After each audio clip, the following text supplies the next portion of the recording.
भीमसेन व्यास जी से कहने लगे कि हे पितामह, भ्राता युधिष्ठिर, माता कुंती, द्रौपदी, अर्जुन, नकुल और सहदेव आदि सब एकादशी का व्रत करने को कहते हैं, परंतु महाराज मैं उनसे कहता हूँ कि भाई मैं भगवान की शक्ति पूजा आदि तो कर सकता हूँ, दान भी दे सकता हूँ, परंतु भोजन के बिना नहीं रह सकता। इस पर व्यास जी कहने लगे कि हे भीमसेन, यदि तुम नरक को बुरा और स्वर्ग को अच्छा समझते हो तो प्रति मास की दोनों एकादशियों को अन्न मत खाया करो। भीम कहने लगे कि हे पितामह, मैं तो पहले ही कह चुका हूँ कि मैं भूख सहन नहीं कर सकता।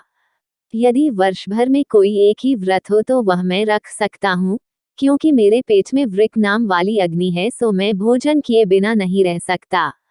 भोजन करने से वह शांत रहती है, इसलिए पूरा उपवास तो क्या एक समय भी बिना भोजन किए रहना कठिन है।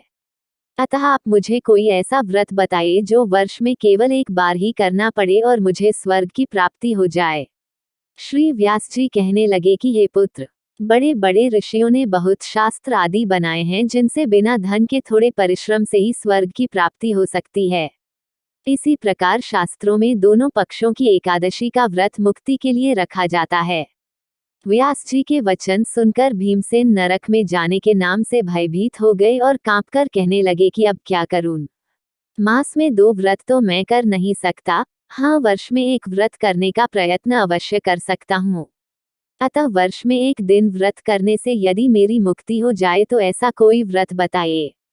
ये सुनकर व्यास जी कहने लगे कि वृषभ और मिथुन की संक्रांति के बीच ज्येष्ठ मास के शुक्ल पक्ष की जो एकादशी आती है, उसका नाम निर्जला है। तुम उस एकादशी का व्रत करो। इस एकादशी के व्रत में स्नान और आचमन के सिवा जल वर्जित है।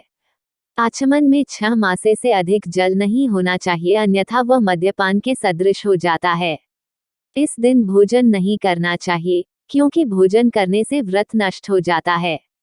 यदि एकादशी को सूर्योदय से लेकर द्वादशी के सूर्योदय तक जल ग्रहण न करे तो उसे सारी एकादशियों के व्रत का फल प्राप्त होता है। द्वादशी को सूर्योदय से पहले उठकर स्नान आदि करके ब्राह्मणों का दान आदि देना चाहिए। इसके पश्चात भूखे और सत्पात्र ब्राह्मण को भोजन कराकर फिर आप भोजन कर लेना चाहिए। इसका फल पूरे 1 वर्ष की संपूर्ण एकादशियों के बराबर होता है। व्यास जी कहने लगे कि हे भीमसेन, यह मुझको स्वयं भगवान ने बताया है। इस एकादशी का पुण्य समस्त तीर्थों और दानों से अधिक है। केवल एक दिन मनुष्य निर्जल रहने से पापों से मुक्त हो जाता है। जो मनुष्य निर्जला एकादशी का व्रत करते हैं उनकी मृत्यु के समय यमदूत आकर नहीं घेरते, वरन भगवान के पार्षद उसे पुष्पक विमान में बिठाकर स्वर्ग को ले जाते हैं। अतः संसार में सबसे श्रेष्ठ निर्जला एकादशी का व्रत है, इसलिए यत्न के साथ इस व्रत को करना चाहिए। उस दिन ओम नमो भगवते वासुदेवाय मंत्र का उच्चारण करना चाहिए और गोदान करना चाहिए। इस प्रकार व्यास जी की आज्ञानुसार भीमसेन ने इस व्रत को किया। इसलिए इस एकादशी को भीमसेनी या पांडव एकादशी भी कहते हैं। निर्जला व्रत करने से पूर्व भगवान से प्रार्थना करें कि हे भगवान, आज मैं निर्जला व्रत करता हूँ, दूसरे दिन भोजन करूँगा। मैं इस व्रत को श्रद्धापूर्वक करूँगा, अतः आपकी कृपा से मेरे सब पाप नष्ट हो जाएं। इस दिन जल से भरा हुआ एक घड़ा वस्त्र से ढंक कर स्वर्ण सहित दान करना चाहिए। जो मनुष्य इस व्रत को करते हैं उनको करोड़पल सोने के दान का फल मिलता है, और जो इस दिन यज्ञादिक करते हैं उनका फल तो वर्णन ही नहीं किया जा सकता।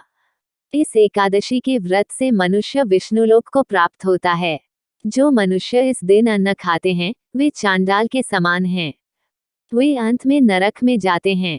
जिसने निर्जला एकादशी का व्रत किया है वह चाहे ब्रह्म हत्यारा हो, मद्यपान करता हो, चोरी की हो या गुरु के साथ द्वेष किया हो, मगर इस व्रत के प्रभाव से स्वर्ग जाता है।